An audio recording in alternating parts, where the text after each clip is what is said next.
Hey artists, welcome back to the sculpture. I've been working on this for a little bit.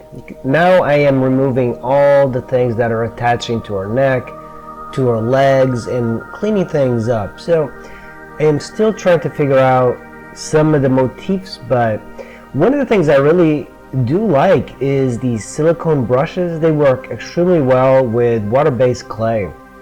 And water-based clay is a lot softer and you can modulate it. So you can make it harder if you want, or you can make it softer just by adding water and keep it covered overnight. So you can let it get hard and then just do more details as you progress. So I also have this metal tool that's more of a dentist sort of tool, and I can get in and add clay in parts that I really feel needs to be built up. So, but that silicone tool works really well. I did buy it from China and it's not that good, but there are some really good ones at the art stores. So I'm removing the props that hold the legs, and this way, by now the clay should be nice and hard and you don't have to really struggle with it keeping the balance. The sculpture did drop a little bit with the weight of the head and the torso, but I think it's fine. And now the sculpture is really being held up with the teddy bear. The teddy bear is holding the sculpture up, so it became a double theme and support. Now I was struggling a little bit with what type of face to give her and what type of expression, so I'm still working on that.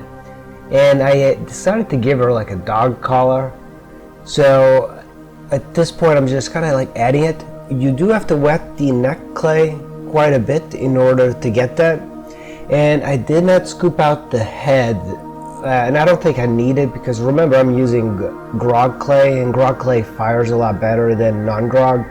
Another important thing is using bristle brushes to smooth out the parts where your hand cannot get into. And I use it quite often, so I usually do my details using my metal tools or regular scraping tools or whatever, and then I'll take the brush and I'll smooth it out. And then I try not to do a lot of crazy detail. It's more about just getting like the surface to be the consistency that you want. And I go back and forth using other tools, but the brush I usually rely on just cleaning up surfaces and edges. So at this point I'm also trying to work on the base, and the base of course is the teddy bear. I think a lot of people might give a double take when they see the teddy bear. It's the sort of stuff that YouTube always bans me. I've had this problem quite a bit with YouTube. Here I am like sculpting something, and because it's a female or male and it's got something that they sees as erotic, it removes it from the algorithm. So go ahead and hit that like button because YouTube does not like me. So I have like 300 videos and not a lot of subscribers, so I need all the motivation I can get. So at this point I do love the folds of the fat, and I do like models that are a little bit bigger, and I am trying to round it out. One thing I found about the reference from femaleanatomyforartists.com is that their photos are a little bit flat and you can't really see the details. So this is something that you would not encounter if you're using a live model, because a live model you can see exactly how the muscles are going around the figure. I wish I had the money to use a live model. Maybe in the future I will, but for right now I am just using online reference, and I am thinking about my next sculpture. So if you guys have any ideas, post up in the comments below. So right about where the teddy bear's face is, the cheeks of the bottom need to spread out a little bit more, so that way it seems like she's actually sitting on it. And remember, the teddy bear is also giving support, not emotional support, but just giving physical support to the rather heavy sculpture. So at this point I am making the back a little bit flatter. I think the problem that I did, I made it too round and it doesn't seem like it's got the scapula on there. So You have to figure out where the medial border of the scapula is, because she's moving her arms rather far in, so it's rounded, but it still has to be a little bit flatter. And I do have a few issues with the legs. I was considering giving her boots or high heels. I think high heels would be kind of cool, but this particular model, she's got really chunky legs, and I also need a little bit more support on that base than just very small high heels. And I was also considering sculpting a unicorn and putting it on the floor, just kind of like laying around, but I'm not sure yet, because I think I have plenty. I think this is I think people seeing this might see, especially with the legs in the front. If you look at the sculpture directly from the front, it looks very classical, and yeah, it's kind of cool. It's a kneeling pose with a very curvy woman, and then you do a double take with a teddy bear, and you wonder what the hell is going on.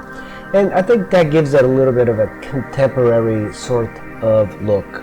Is crisscross. That's a very difficult position. I don't know if I'll do anything with the hands. I'll probably just sculpt them, but they are very difficult to do. Especially when hands are that small, it's very difficult to sculpt. So at this point, I am giving a little bit of a texture to the teddy bear, and I think the best way to go about it is to make it furry. I added like these bumps of clay, and I'm just kind of making it up. One thing I do not like is the artificial kind of paint by numbers thing that people do, and I try to observe nature, but I don't own a teddy bear, so they're furry. So what I did is I had little bumps, and then I took a very stiff bristle brush and I created a little bit of texture with it, and here I am adding like the bumps. And it really doesn't matter how much you add, you just want to have an imperfect texture to the teddy bear.